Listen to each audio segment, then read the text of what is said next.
Hello and welcome to a new video where I will be drawing some of my ammonite drawings that I'm currently doing for Kickstarter. Here's an example. But I thought I would just take you through a little bit of the context of the fossils and the India ink. So you can see here I have a bunch of fossils. These two are not fossils, they're casts. So these are reproductions, but they're great for seeing the detail in the spirals. These are all ammonite arms that I have found. All of these are from SALTWICK Bay, which is what my current Kickstarter is about. I am funding the reprint of my SALTWICK book because it has sold out, and I'm doing some ammonite drawings to fund them. So you can see these are arms. This is a partial that I found, and I have a geology hammer and snapped open.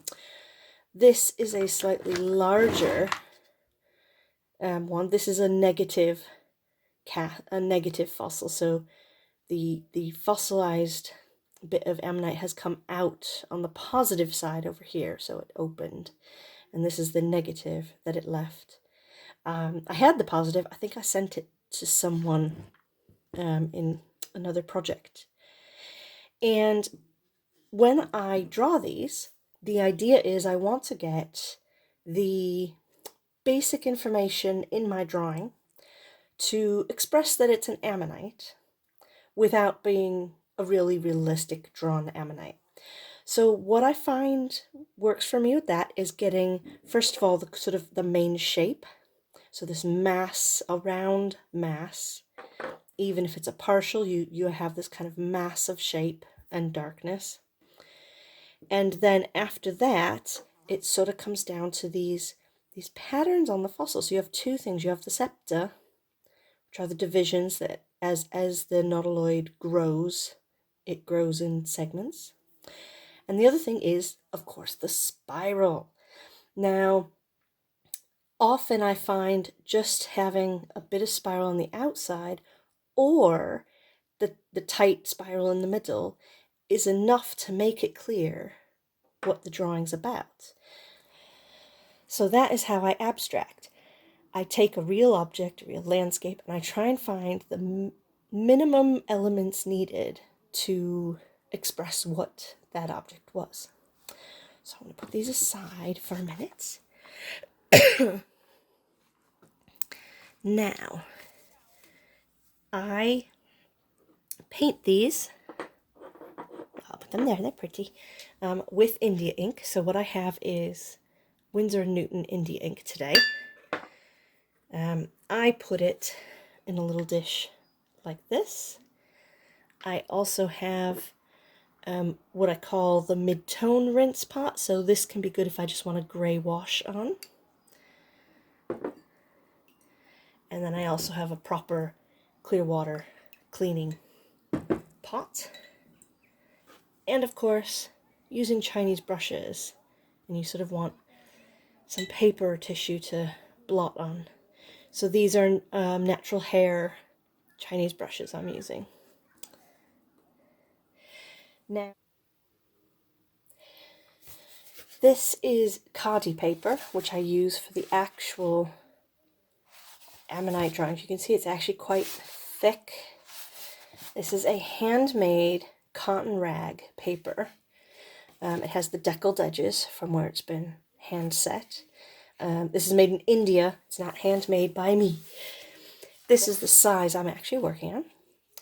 So I will start one of my ammonite drawings. First I put down the ink. This is because I want to put in those, what I was talking about, that the main shape, the mass. So I tend to do something like this, maybe swirl it, and let the paper catch it. That actually can be half of the interesting part of it. Most of these drawings have two, so what I'm going to do is do another one. I'm going to do a little bit differently. I'm going to do that. Need a bit more grey water. Now what I'm going to do with this particular one is just I'm going to start washing, putting in a wash to let this move outward. In fact, I'm going to do this as well in the middle. Just actually pull in a bunch of water. And for one on that side, what I'm going to do is use blotting to create some of the shape.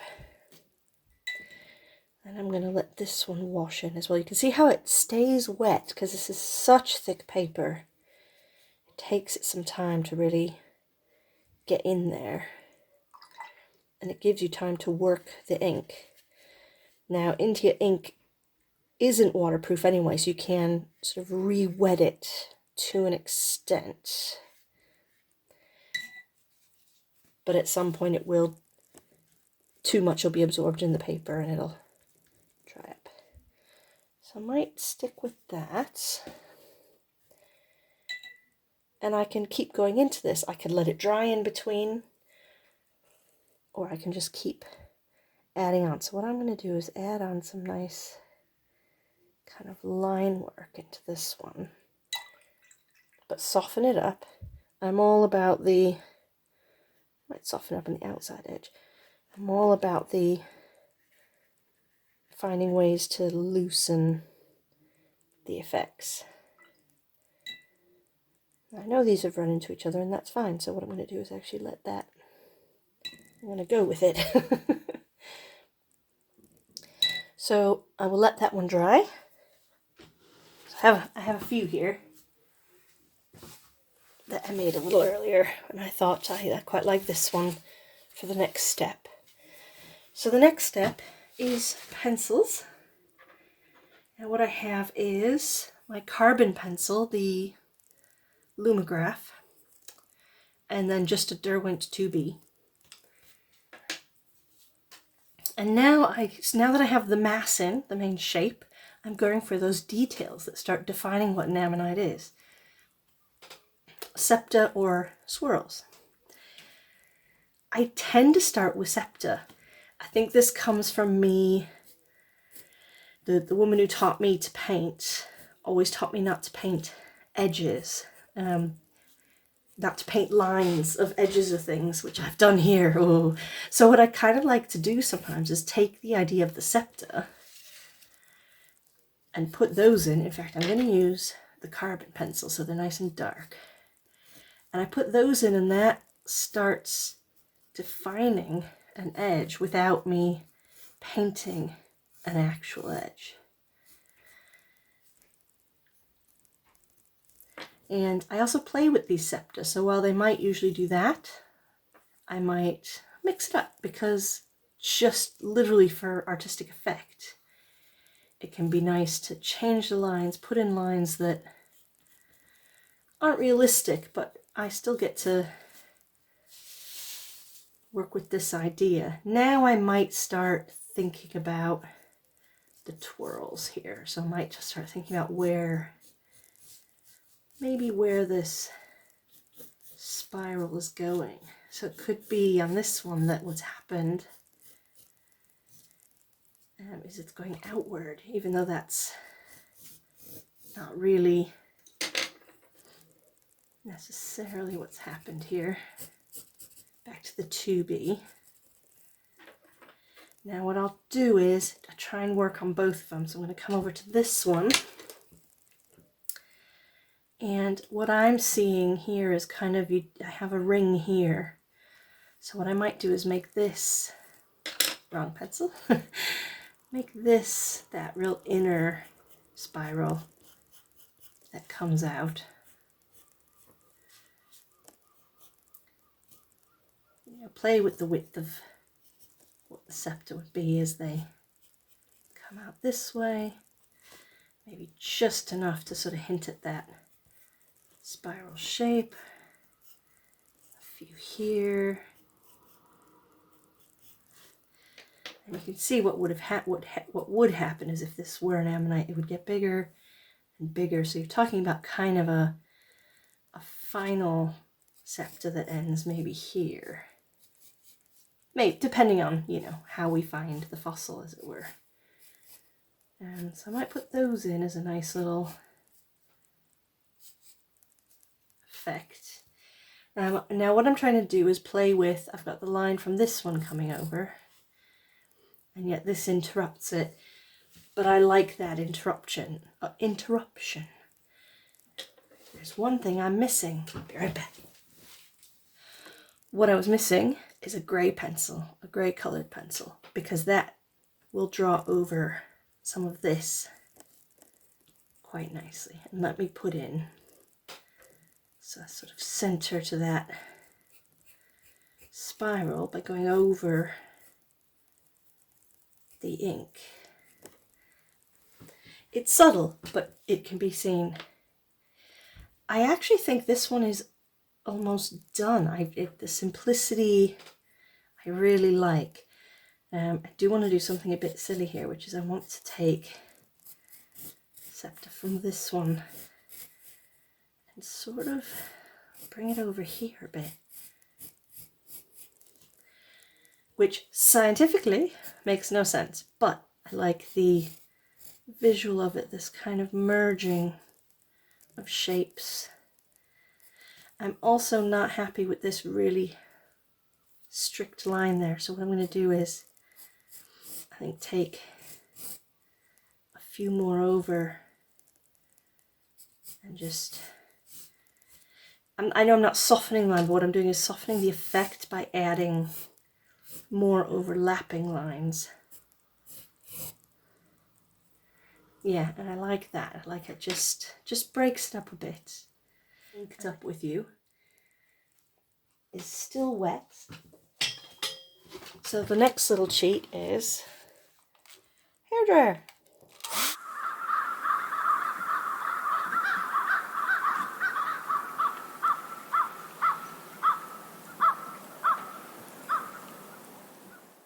And cutscene.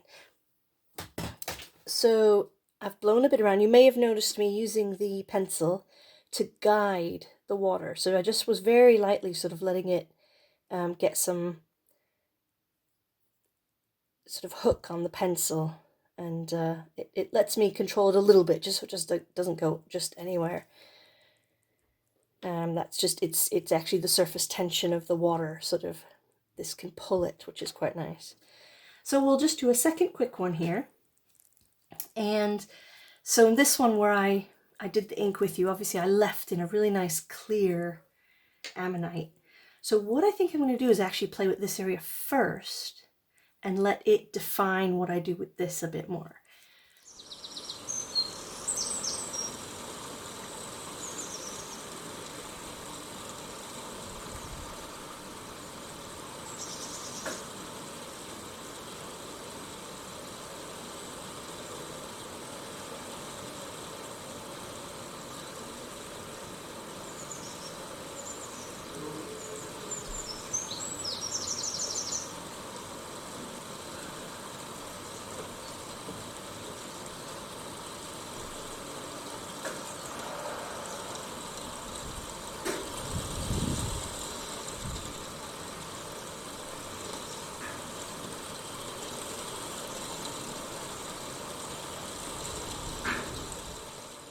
I like letting the ink do its own thing here.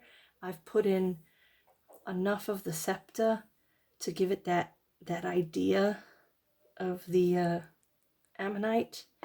The shape itself in the ink makes it clear what it is. This combines the swirl and the septa in a different arrangement, which just makes it more contemporary, more abstract, a little bit more quirky. Thanks for watching. Do check out the SALTWICK REDUX if you have time. It is the place to exclusively get your very own original ink ammonite drawing. It's only on that Kickstarter for the time being. And I hope this helped you a bit, maybe inspired you to try some new paper or some new ink or materials. Have fun with it. Thanks for watching.